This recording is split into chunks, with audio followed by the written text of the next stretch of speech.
அதன்படி முதல் கட்டமாக மாநகரம் நகரங்களில் சாதாரண பேருந்துகள் மட்டுமின்றி மாநகரம் நகர் பகுதிகளில் இயங்கும் எக்ஸ்பிரஸ், எல்எஸ்எஸ், டீலக்ஸ் அரசு பேருந்துகளிலும் மகளிர் கட்டணமில்லா பயணங்கள் மேற்கொள்ளலாம்.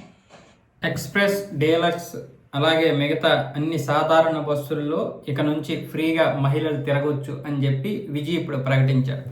దీంతో పాటు ఒక ఎయిర్పోర్ట్ని క్యాన్సిల్ చేశాడు. అది ఎక్కడంటే పరందూర్.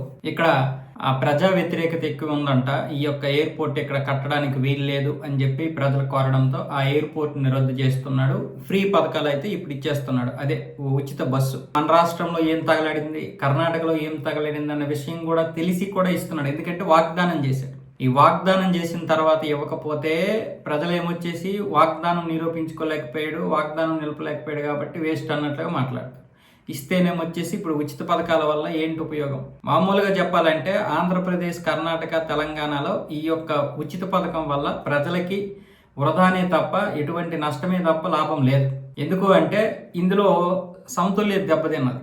ముఖ్యంగా మహిళలు ఈ ఫ్రీ బస్సులు ఉపయోగించుకోవడం వల్ల పురుషులకి ఎక్కడా కూడా సీట్లే కాదు, కనీసం బస్సు ఎక్కడానికి కూడా అవకాశం లేకుండా పోయింది. వీళ్ళు ప్రతి దానికి బస్సు ఎక్కిపోతా ఉన్నారు. ఇక్కడ నుంచి ఇంకొక స్టేజ్కి వెళ్ళాలన్నా ఆటోకి వెళ్ళేవాళ్ళు. ఇంతకుముందు ఓ 10 రూపాయలు ఇచ్చేసి దిగిపోయేవాళ్ళు. ఇప్పుడు అలా కాదు, ప్రతి దానికి బస్సు బస్సు బస్సు. దీనివల్ల పురుషులకి సరైనటువంటి ఇది దొరకడం లేదు. దీనివల్ల విపరీతమైనటువంటి సమయం వృధా. అటు ఆటో వాళ్ళు ఏమొచ్చేసి మగాళ్ళు ఆటోలు ఎక్కితే డబల్ రేట్లు చెప్తున్నారు. ఎందుకంటే వాళ్ళకి కస్టమర్లు దొరకడమే గొప్ప అన్న విధంగా వాళ్ళు ఉన్నారు. సో ఇలాంటి పరిస్థితుల్లో ఇప్పుడు విజయ్ ఏమొచ్చేసి ఈ పథకాన్ని పెట్టాడు.